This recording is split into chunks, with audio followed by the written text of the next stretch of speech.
Welcome, ladies and gentlemen, to another episode of Majin Starcraft, and today we're gonna have a Terran versus Zerg again in the MLG event.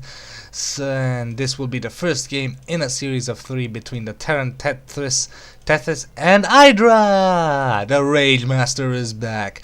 I have to say, after that last game of IdrA that I had, I just hope it'll be awesome, especially because this is a post-patch game, so Zerg has been even buffed up even more. So we'll see how this goes for IdrA if he'll able to qualify more. Now, if you guys have been following MLG, you probably already know the results. Try not to spoil it for everybody else. Luckily, I actually don't know the result. I try to avoid events that I can't watch. I could have watched the live stream, but sadly hours and schedules were not exactly in best position, so I was forced to actually download the replays once they became available. So now I'm casting for all of you who actually don't necessarily follow replay sites. So Tethys have already started to block off his ramp. He probably is afraid of a rush. There is the barracks. Very delayed barracks because of the new patch requiring a supply depot, because I don't know why in all sense of the word would actually need a supply depot for a barracks, but hey. Meanwhile, we have scouts sending out for IdrA. Well, I don't know why they're going on these positions, probably to care for proxies, and IdrA is going to go a very fast expanse. So again, IdrA not playing cheese, not ever playing cheese, and this is why I love IdrA.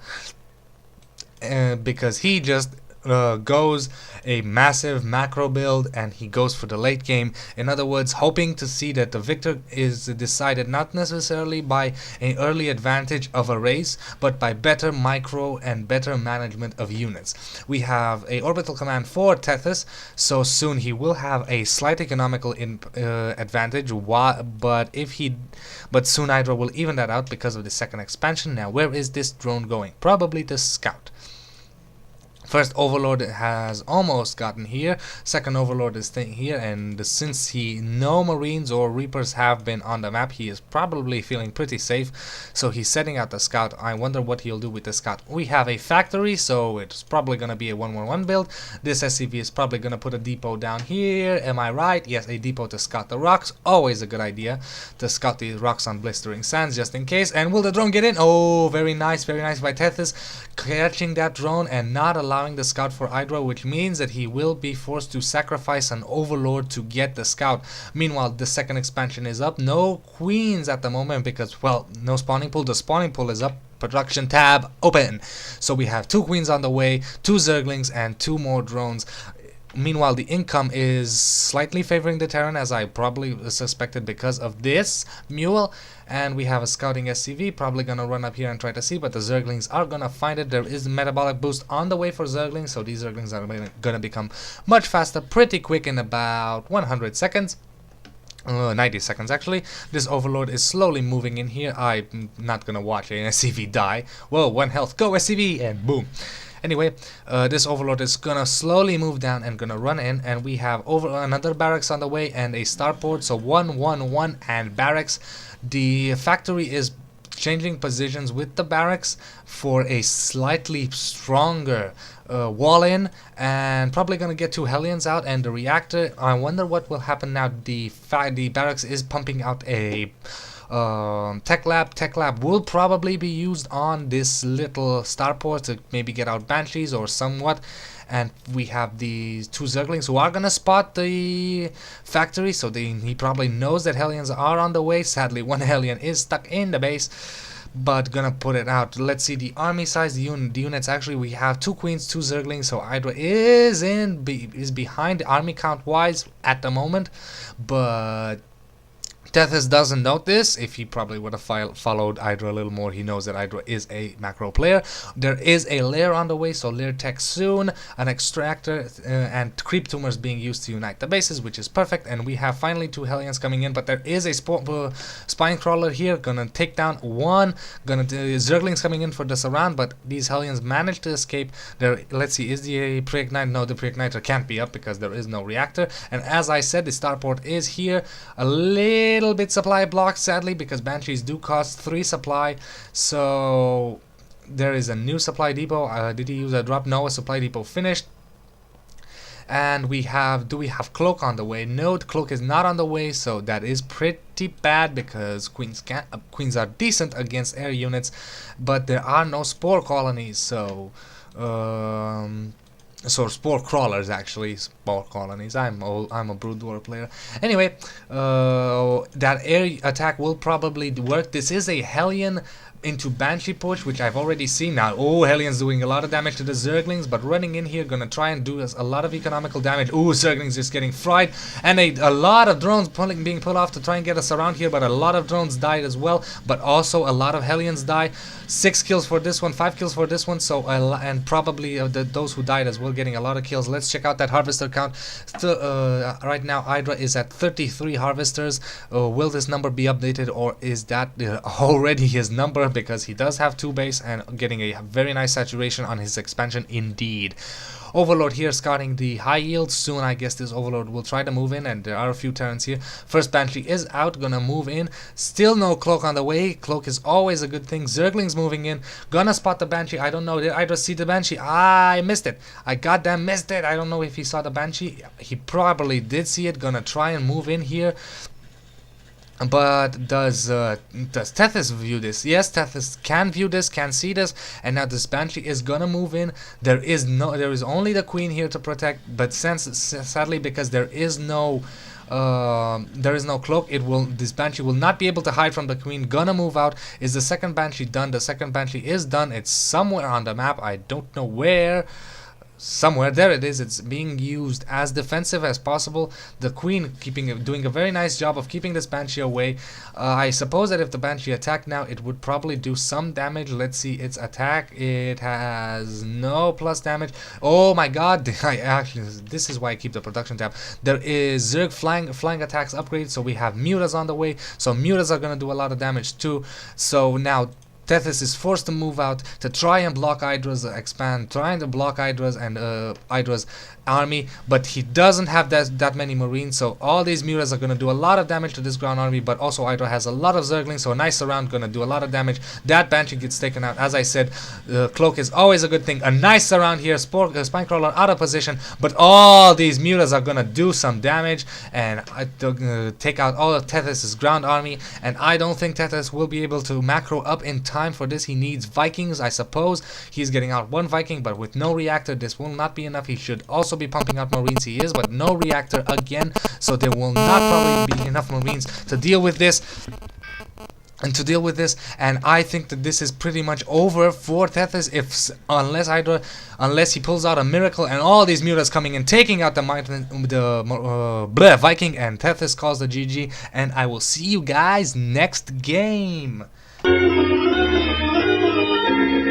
Welcome, ladies and gentlemen, to the second game between Tethys and IdrA, and again, this is from the MLG-DC event, and if you haven't watched it or are not keeping up with the event, this is actual gameplay, so we'll see who gets in. If you watched the first game, you know that IdrA is one up, and I already have confirmed that it is a best of 3 series, so Tethys is in a corner right now. The map will be Xel'Naga Caverns, which is I don't know who to say will face, because probably Terran can protect his army between the choke points, but then again there are very large areas of maps where the Terran can just be surrounded by the Zerg player.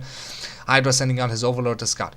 So this is basically do or die time for Tethys, and apparently he's actually doing or dying, sending out, where the hell are these SCV going? He's getting out a bunker. I suppose he's gonna try one last SCV on the production tab, going to try a double proxy barracks, or maybe a proxy barracks and a bunker. He needs to do this. He needs to win, and he knows that IdrA hates cheese, so he will probably be all in. Let's check out IdrA's vision. I don't need to check out IdrA's vision. Very nice, avoiding that early scout from IdrA, so very good positioning from Tethys right here. Gonna wall in, or no, he's gonna wall in IdrA. I don't think so. Yes, he actually is going to wall in IdrA.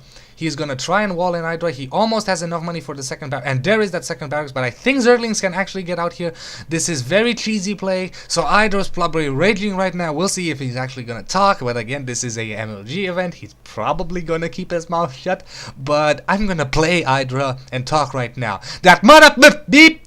That mother beep, I'm gonna beep, and then I'm gonna take my Zerglings and beep right up his beep, and then God beep! That's probably what IdrA's thinking right about now.